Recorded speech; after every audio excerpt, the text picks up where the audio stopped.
On today's show, the Big Ten says we should eliminate preseason polls. We'll tell you why that's dumb. And will SEC referees continue to reward fans for throwing stuff on the field? We'll talk about it with the head of SEC officiating. Locked On SEC starts right now.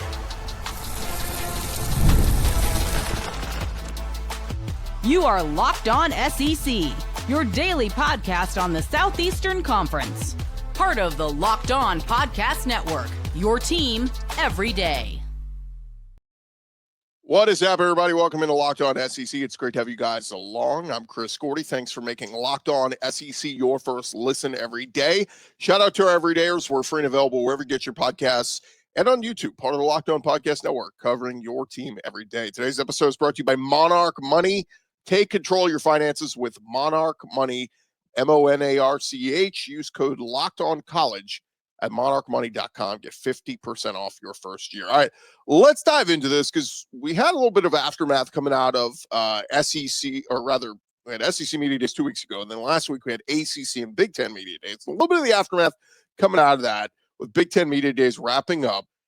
There were a lot of folks up in arms about preseason polls. Commissioner Tony Petitti, look, he set the tone for the week, talking about his preferred model for the playoff and built-in automatic bids, playing games, all that kind of stuff.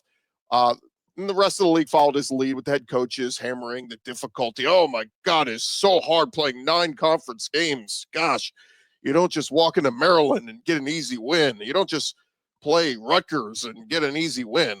But anyway, the leaders within the Big Ten mostly unified on another key topic. And Adam Rittenberg from ESPN put this out there. He asked many coaches and league officials their thoughts on preseason polls. And overwhelmingly, according to Rittenberg, those coaches he asked said preseason polls should be obliterated. And the reason they said was there being too much value placed on teams ranked to begin the season and the way they shape debates before anything is known about the season. Now, on the surface, okay, I kind of get what you're saying, right? Like, you have to go out there and earn it, so earn it. And putting these preseason polls out, we kind of, you give a preconceived notion. You think a team's really good, they might not be great, and then it's harder for a team like Indiana last year that comes out of nowhere. You're like, oh, well, I didn't know they were going to be good, and then they have to kind of like build their way up week after week. Rittenberg says, quote, "This wasn't among the talking points for Big Ten coaches and officials in Vegas, but I brought it up to several and they agreed. Preseason polls should be obliterated. They carry too much meaning and shape debate, overvaluing and undervaluing teams before we know anything." I take exception with the line "before we know anything." We do know something. Like, it's not like anybody's just like, we're not just going, well, who even knows that Georgia's going to be any good this year? We can look at the roster. We can look at the past 4 years of recruiting. We can look at what teams have done in the portal. Like, in other words, there might be 1 or 2 teams that sneak up on us, but for the most part, the preseason polls are going to, like, about 10 to 15 of those teams are going to hold firm and be pretty damn strong this year. On the flip side, you're going to have a few teams that we think highly of that aren't as good, and they fall out of the top 25, and that's fine, but that's reacting to what happens as the season goes along. I think my biggest issue with this argument is the Indianas, right? Indiana played 1 ranked team all of last season, Ohio State, and they lost to them. But because they were racking up wins, and we're like, oh, 8 wins, 9 wins, 10 wins for Indiana, we're like, this team should be one of the best in the country. They should be top 5, and it's like, not so fast. To me, who you play, did you beat a good, tough team? Did you earn it? Yes, let's move you up in the rankings and all that. I've said this for years, though. I think there has to be more reaction week by week in the rankings. Like, I'm totally fine if Oregon's number 1 and they lose to an unranked team, drop them down to 20. Like, what I always see every year is like, we don't drop enough. And Nick Saban in Alabama, they got the benefit of the doubt more than anybody than this. Like, Saban in Alabama would lose a game and they would be number 2, and then they drop to like 4. And it's like, well, wait a minute. They should drop further than that. Like, there should be, to me, more overreaction up and lower for teams that get really big wins or have really bad losses. And to me, that's what we don't do enough of with the week-to-week polls. But the preseason polls, again, we can look at rosters and go, hey, I think LSU is going to be pretty damn good. I think Texas is going to be pretty damn good. Like, we can look at the rosters and see what they had last year, what's coming back, and what's coming through the transfer portal. And those teams are going to be pretty damn good. Again, we look at Athlon Sports, their preseason rankings. Texas 1, Penn State 2, Ohio State 3. we're not just throwing darts against the wall and thinking like, oh, I don't know, man, Ohio State, they might not even be a top 25 team. Like, we need to stop with that. I mean, we could get into the debates on, okay, Boise State's 25. They just lost, their stud running back. They might take a huge step backward. Okay, fine. But like putting them preseason number 25 isn't adding these like preconceived notions that what if they suck? Yeah, what if they suck? It'll bear itself out. So to me, this is more of a Big Ten issue. This is more of a, when an Indiana comes out of nowhere and has a nice season, oh, they deserve more respect and all this. But okay, but if you're not playing good teams or getting good wins, I had somebody in our YouTube comments the other day, touting for Indiana from last year. And, we want to talk about who they lose to. Well, that's a good loss. Well, that's a good loss. What about wins? Where are your good wins? To me, that's the biggest part of what we need to do to fix conference bias and everything with this thing is give me your best resume wins. We do in the college basketball tournament every year, right? At the end of the year, we look back and go, well, what were their best wins? Remember in November when you beat Duke? That was a great win. I mean, what are your best wins? And again, bad losses can negate wins. I said this last year with Alabama. Alabama had two of the best wins ever. They went into Baton Rouge and demolished LSU on their home field, and they beat Georgia in that, crazy shootout game. But beating Georgia was a big win for Alabama. But they also had two terrible losses, losing to 6-6 Vandy on the road and 6-6 Oklahoma on the road. So to me, again, like bad losses can negate good wins. But if you don't have one good win to your resume, i.e. Indiana, you played one ranked team, Ohio State, and you got your brains beat in, like that to me is, you shouldn't get a ton of respect for that. So anyway, to scale it all back, again, whether you want to have bias, is it bias having these preseason polls? I guess. But again, I don't think it's just craziness that we're just throwing stuff out there. I'll use the Athlon poll again as a example here. Like, again, when Indiana and Illinois and Michigan, these teams get in their schedule, and if they start to take losses, we'll drop them out of this. It's not, nobody looks at this and goes, well, Michigan lost 3 games, but we had them as a top 15 preseason team. We got to keep them in there. No, we will react. The ebbs and flows of college football, but we have to have some kind of starter. We can't just go, well, nobody's ranked and we won't rank teams until week 5. It's just silly. We know who's supposed to be good. Let's see if they live up to it. And if they don't, we'll drop them out of this. If some other team starts 5-0 and they're not in the top 25, we'll move them into the top 25 because they've earned it, So anyway, I just think it's a silly argument. I get where they're coming from, but look, the Big Ten they've had a lot of moments the last few years where they have not benefited from teams have not gotten the benefit of the doubt. I get it. You've had to earn it. To win back-to-back national championships with Michigan and Ohio State, Big Ten's going to start getting some more love and some more respect now. Or the SEC benefit from that for 15 years. A few other things here in this first segment. We do have a great conversation coming up with John McDaid, the head of SEC officiating. We're talking a number of topics with him. But Bill Connolly put out his 2025 SEC preview. As part of his preview, he had identified 6 teams in his SEC contenders tier. It is Alabama, Georgia, Texas, LSU, Ole Miss, and Tennessee. But what might surprise you most is Alabama is the highest ranked team in the SEC entering the year, according to Connolly's SP Plus metric. It considers factors such as recent performance, returning production, overall roster talent, and the Crimson Tide are hoping to make it back to the college football playoff this winter after missing the cut a year ago. Now, Connolly is a little bit lower on Texas than the general public. The Longhorns are the preseason SEC favorite, according to most of the betting websites and everything else. But his model has them in the preseason number 3 slot behind Alabama and Georgia. Texas has just a 13% chance to win the SEC this year, according to Connolly. And then he has got behind them LSU, Ole Miss, and Tennessee rounding out the top tier of SEC contenders. Although his model doesn't give any of those programs greater than a 10% chance to win the SEC title game. So he likes Alabama, likes Georgia, and then Texas behind them. One more tidbit here before we get out of here or hand things over to John McDade. How about over at Mizzou? Eli Drinkwitz says he has a quarterback battle on his hands. A lot of people assume that Bo Prabula is going to win that job, but nothing decided as of yet. Eli Drinkwitz saying in his presser on Sunday, quote, there's no timetable for naming a starting quarterback between Bo Prabula and Sam Horn. So that will continue on. But look, I think we all expect Bo Prabula coming over from Penn State. Nice dual threat, can run it at times, can throw it. we all expect Prebula will be that guy that will supersede Brady Cook there. But again, Sam Horn was a highly touted recruit, baseball player as well. So we'll see if he's able to make any noise there. Real quick on the recruiting front, Kentucky added an O-lineman in Greg Fry, former Tulsa offensive lineman. South Carolina, they picked up a 2026 commit from a cornerback out of North Carolina named Koski Barnes, 6'2", out of the Greensboro area. Ole Miss picked up a 2026 DB out of the state of Georgia, a 3-star safety named Nasir NASCAR McCoy. Look, anytime you got a kid nicknamed NASCAR, that's going to be awesome.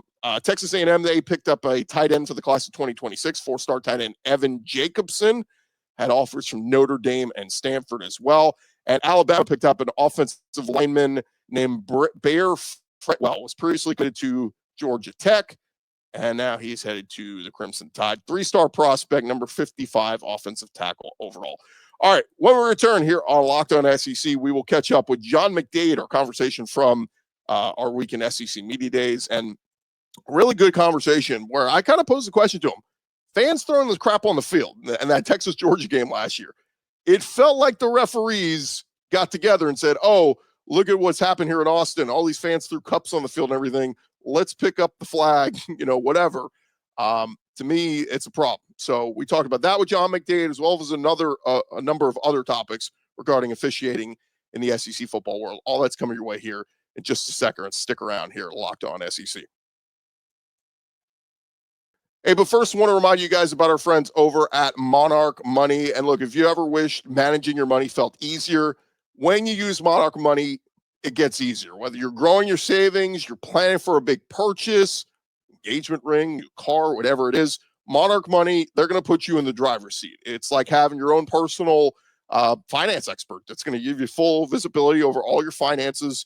And Monarch Money, they're more than just a budgeting app. They're a complete financial command center. You're going to be able to track all your accounts, your investments, all your spending in one place.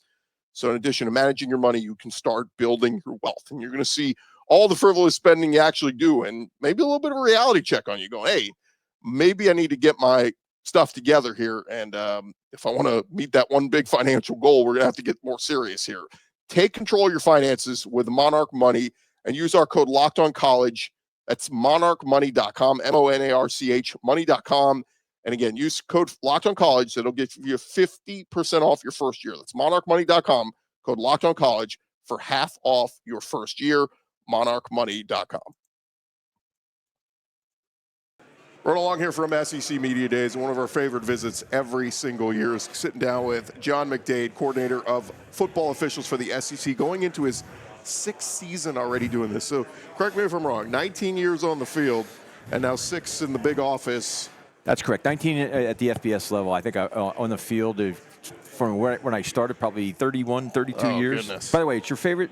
One of your favorite visits because of the time of the year. We haven't played any games yet. I know. Well, that's if we were in October, it might be a different story. November, you're our most hated guest, but it's okay. But no, I digress. See, you do a great job, and you did a presentation the other day. You showed a lot of data. I guess you can get wrapped up in a lot of the different numbers and all this, but what's the biggest thing that stood out for you from looking back at the data and everything from last year?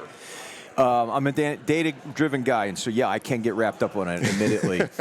After 5 years of working closely with Rules Committee and my peers that are coordinators of other Division I conferences, trying to manage game time, overall game time, and what we've done with the rules, tweaking it to try to get a little bit more time out of the game, I've convinced myself that we've done everything we can with how we administrate the game, the mechanics that the officials are using, the most base timing rules, right? What's left is if you're trying to explain why did this game in the same conference take 3 hours and 22 minutes, but this game over here took 3 hours and 50 minutes, what I've convinced myself is it's the way the game's played by the players and it's the way the game is called from the sidelines from the coaches. We can only modify the game time from here on out, in my opinion, by rules that modify how the game's played by the players and how the game's called by the coaches. And I'm not advocating for that, right? I think we need to ask ourselves, do we actually want to get to the point where we're doing those two things? Yeah. Maybe the answer is yes in a specific example, but I think the game's in a pretty good place. It's certainly compelling. It's certainly exciting. So let's admit that to ourselves. What, I mean, when you talk about time of game, the one thing that's always jumped out to me is players going down, cramps, whatever. I know we've tried to do some things to correct the manipulation of that, but what did you notice from that in terms of a player goes down, all right, we got a timeout, we got to stop, you know, like what did you see from that last season? Manipulation is a good word, by the way. I don't know that I saw a trend that was any higher or any lower than previous seasons. Okay. I can say when I'm sitting in our video center watching a game, and one of the things I talked about yesterday and what adds game time is when do we have a charge timeout for a team after the 2-minute timeout such that we don't go to media?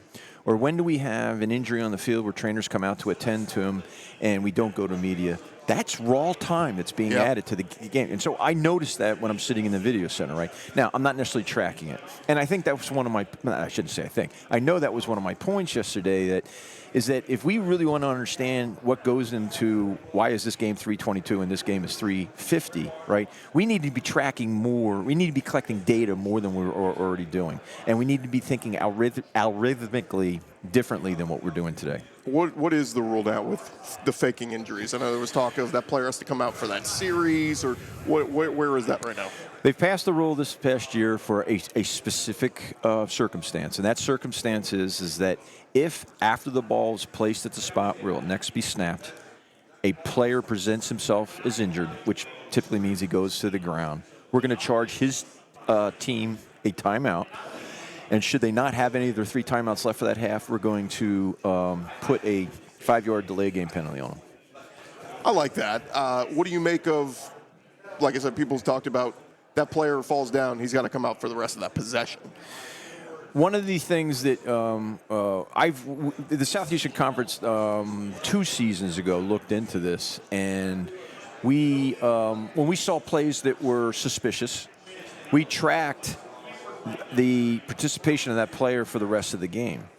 And something like 70% of the times when we saw a suspicious official's timeout for injury, that player stayed out for the rest of that possession. Okay. So it kind of self-corrects. Yes. Now, what they do, what I suspect they do is that you're going to do that when the positions you're deepest in your platoon, right, because you're going to miss that one player least in that position. If you have 2 knockout, standout cornerbacks and maybe not the depth behind them, you don't want that. You don't want them to be doing that. Right. It's do you personally? I mean, look, you got to follow the rules and it's letter of the law. But you personally have to watch some of those and comment to yourself and go, "Oh, come on." You know, I've done a pretty good job. The human element kind of has to interject sometimes. Real time on Saturday, please believe me when I say this, no, I don't. Really? And the reason I don't is because I don't want my officials to think that way. That's right? true. Yeah. And if they know that I'm thinking that way, they're going to think that way, right?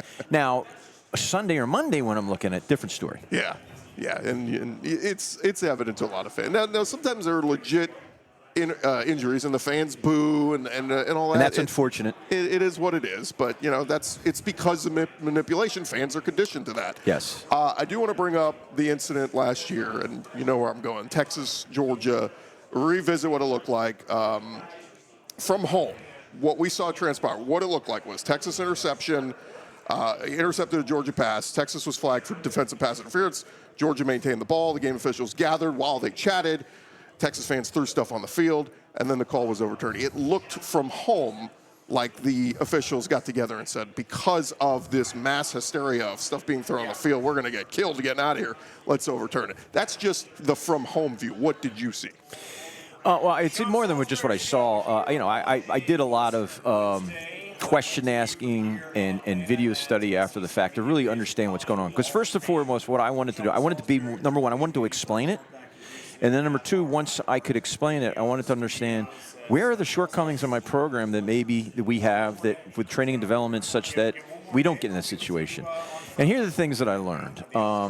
I had video, we call it all 30. It's a camera that's high enough where you can see all 22 players, you can see all 8 officials. You usually can see if the camera's high enough, and in this particular instance it was. You can see both sidelines. And I looked at it, right? I asked questions of the crew, not just the official that threw the flag, but other officials on the crew. And I pieced everything together, and I didn't come up with anything untoward. It was a circumstance where an official second-guessed himself before the stoppage in the game because of what the fans were doing.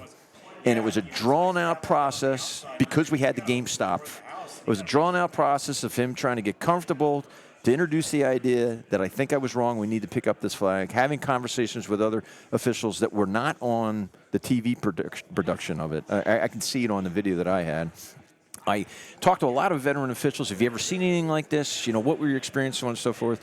And at the end of the day, it was a one-off scenario that my officiating generation has never seen before. I believe it was exactly what I just explained. An official that second-guessed himself in slow motion, I'll put it. I can tell you, I was on the field for 19 years. There were moments, multiple times a season, where 2 or 3 plays after I had done something, I'd made some kind of judgment. I said to myself, you know what, I think I got that wrong. Mm-hmm. And one of the big tricks is you got to put it out of your mind until the game's over, because you'll kick it again, right? It happens all the time, right? In this particular instance, the official decided to act on it, even though there's this long, pregnant pause. Video backed up what he did. Yeah. Right? To me, it was an out-of-body experience. You know, people thought maybe that I was probably extremely vocal in the video center when I was watching or whatnot. I was numb. I just didn't know how to react to it because I had never experienced anything like that before. Because the danger of it is setting a precedent. That fans see that now and go, oh, if there's an egregious call we disagree with, let's just throw stuff on the field and hopefully they'll overturn it. It could set a dangerous precedent. And one of the things that I asked of the guys that work with me to help train and develop our officials are we in jeopardy of having it being a precedent? Are we in jeopardy now that it's happened once of it happening again? And if we believe the answer is yes, what are the things we need to do such that it doesn't happen again? And I've asked all those questions. I've worked with my staff that we're going to do our most comprehensive training and development next week in Birmingham for our 2.5-day clinic, and I'm pretty comfortable with where we are. I just saw the new Netflix series on the SEC that's coming out in a couple weeks. Episode 1 focuses on LSU and South Carolina. It leads up to that game that they played, and there were some calls on both sides that, you know, looking back on it, like, that one could have gone that way, and vice versa. But how often do you guys get a game where both coaches are sending in tape to be reviewed? What is almost every game? Is that every game? You know, sometimes you wonder, would it be healthy to let each coach know what the other coach sent in, right? Yep. We don't do it, and I think it's appropriate not to do it. But you know, that game certainly had. There's one. It's funny when people ask me about that game. The one call that I went back is one that hardly anyone even talks about. You know, the ones that people believe are controversial. I'm actually very comfortable with what we did on the field. So there's that as well. Just because the perception is that these are the calls that weren't on the up and up. There's actually maybe some 1 or 2 calls over here that were the suspicious one. But you know, there was certainly one call in particular in that game. We'd love to have had back. It's why that's what we're addicted to as officials. We're addicted to. I call it the bear. The bear can always get you, right? And what you're addicted to is going off and working a game for 60 minutes and coming off the field and realize you outran the bear. In that particular game, we didn't necessarily outrun the bear. Yeah. Now, look, it happens. You try your best and you hope to get better from it. Hey, back to John McDade in just a second. But first, we've all been there. You're logging on early and waiting forever for concert tickets to go on sale, only to lose your spot for a show you've been dying to see. Live music should be about making memories, not dealing with the stress of ticket shopping. And that's where our friends at Game Time come in. Game Time makes getting concert tickets faster and easier than ever. Prices actually drop as it gets closer to showtime. You could save up to 60% off with their killer last-minute deals. If you're tired of endless scrolling, trying to find the best deal, Game Time zone deals, they're going to pick the best seats in your section for you. In all honesty, bought tickets for a baseball game this week, used the Game Time app. It was perfect. It was simple. It was easy.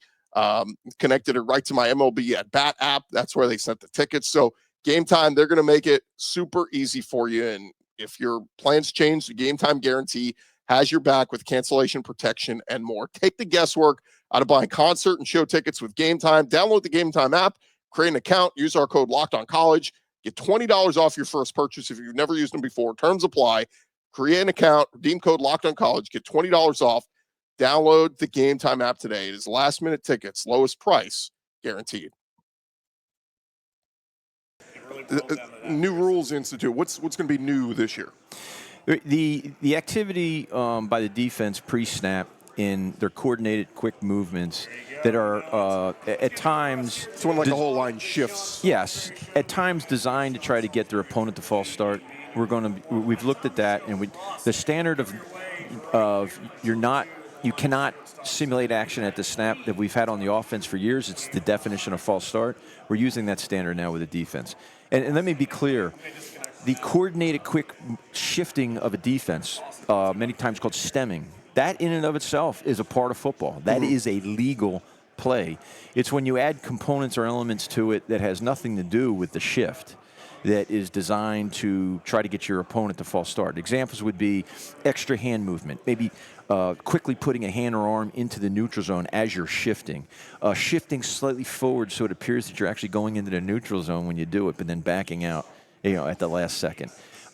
These would be things that we would be looking for officials to call, and the foul would be delay of game defense. So I think one of the things that our fans are going to notice this year, 5 years ago, I'm going to guess that they probably next to never have heard a foul called delay of game defense. Yeah. They're probably going to hear it a little bit more frequently this year. They probably have heard it a couple times the last year or two, but this year the frequency is going to go up. What's the call when the linebacker claps to try to simulate the snap count? Is that delay of game? One of the if the offense is using clap for the cadence, and in the Southeastern Conference, there's a lot of they're using a clap or they're using a silent count much more than they're actually using a audible. Right. If the offense it's a little loud in our stadium. The clap is reserved for the offense. Any clapping by the defense is a delay a game for disconcerting signals. Gotcha. But so it is delay of game by letter of law. That's correct. Okay. I love when you get so technical. I love that. It's like you got to be exact in my business. business. And then you go into official mode. And you're like, yes, that is by letter of law. What have we figured out targeting? I mean, it seemed like we didn't have as many issues with it last year, but every now and then something pops up. I've been. Your listeners will probably raise an eyebrow when they hear me say this. Last 2 or 3 years, I am very comfortable, very happy where we are with consistency in calling targeting. Where I think we collectively, all of college football, across all conferences, across the nation, we still have not done a good job of getting the majority of people to understand what the rule is. Yeah. That's where the failure is. Just a hard hit. Fans are yelling, that's targeting. Well, there's something I say, and half the people hear me say this, when half the people hear me say this for the first time, it gives them pause. We're not trying to take all helmet-to-helmet contact out of the game. Right. We're only trying to take specific helmet-to-helmet contact out of the game. And when I say that, half the people are like, wait, what? And it goes back to we the stakeholders of the game, haven't adequately explained what the rules. Part of the confusion in the Southeastern Conference's opinion is there's two varieties of targeting, right? The one variety is what we used to call spearing. Right. We should go back to calling it spearing because I think it's more self-evident what spearing is if we call it give spearing. Give up your body and you're leading with the helmet. And if we did that, the second variety of targeting, we would still call targeting, and that is we have a defenseless player, we have forcible contact at the head and neck area, and we have something's showing us that the player is going beyond a normal tackle and a normal block for the purposes of taking aim to create that forcible contact at the head and neck area. That's the other variety of targeting. I don't know if you could define intent, but should intent be a big part of it? When we talk about an indicator, right, the things that we're looking for are things like crouching and thrusting upwards, launching, putting your helmet down, dipping your helmet so that you're looking at the ground. Those are the things that basically we've broken down to say to the officials, this is intent, right? Because that's what targeting is and we've largely taken what we wanted out of the game 12 to 15 years ago. We've done very successfully of taking it out of the game. The player's behavior has changed. The guy turning himself into a missile in the defensive secondary and going after a receiver, we don't see that nearly as much as we were seeing in the mid-2000s, right? The part I hate about it, I've always hated about it, is if it happens in the second half, getting suspended for the first half of the next game. I've always disliked that part. I get ejection from the game, whether it's first quarter or fourth quarter, and I get kind of, the discipline. But, like, it sucks when you're playing, I don't know, let's call it cupcake, and your biggest rival is the next week. Those situations always stink. This is where it's convenient out. I'll give you that, but this is where I say officials enforce the rules; they don't make the rules. I get it, and part of it is the big part is safety, right? That's what Yes. you want. What you want as well. That's it, John McDade. I think I covered everything this year. I don't have to pick a ton of fights with you this year. You look like you're looking for a game to start tomorrow. I kind of want it to start tomorrow. Hopefully it does. It'll be here before we know it. Always appreciate the time, man. Thanks so much for Great to stopping see by. you. Have a great 25 season. All right, we'll take a quick break. We'll be back right after this. All right, that's going to do it for this edition of Locked On SEC. Our thanks again to John McDade for joining us. Thank you guys for making us your first listen every day. For your second listen, check out The Portal Show. Our buddy Brian Smith bringing you all the latest rumors and portal entries, recruiting news, and much more. Be the most informed fan on the changing landscape of college football. Find The Portal on YouTube, wherever you listen to your podcast. I'm Chris Gordy. It's been Locked On SEC. Y'all have a great day. We'll talk to you guys tomorrow. Come on back and see us then.